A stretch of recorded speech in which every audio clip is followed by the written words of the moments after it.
May ganap po tayo today guys.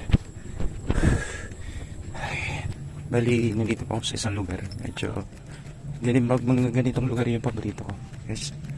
Medyo kalikasan.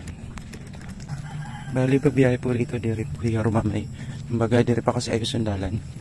Dalan pasulod. Pero ang kanina nga ginagian natin amo po ito ya.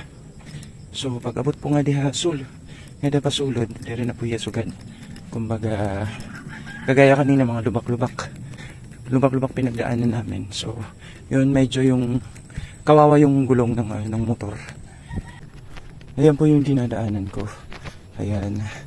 Bali pag umulan po dito talagang maputik.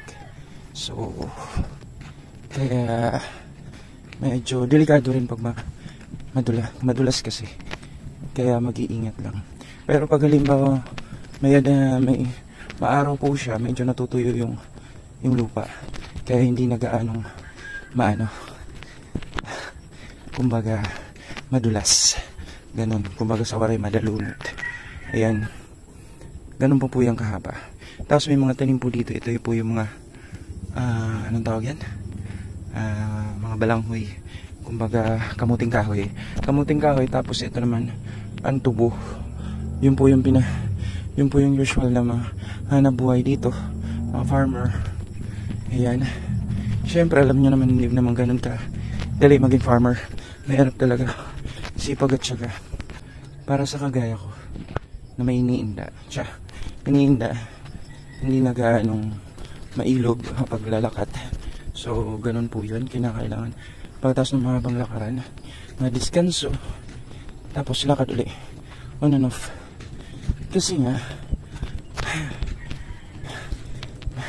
medyo inabuso po yung kabataan. Yun po yun.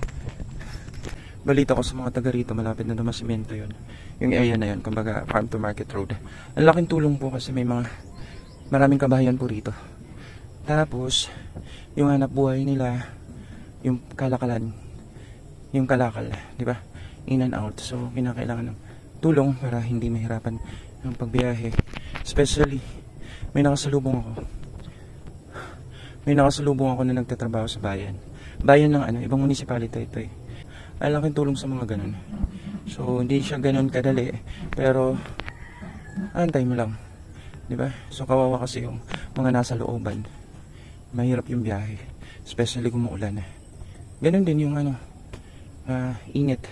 init, ulan, ganun naman sakripisyo ng mga farmer. Kahit saan naman po. Ito yung lugar. Di ba pag nagmotor lubong na po yun sa motor. Diba, madalas na dinadaanan. Ayun. So andito na po ako.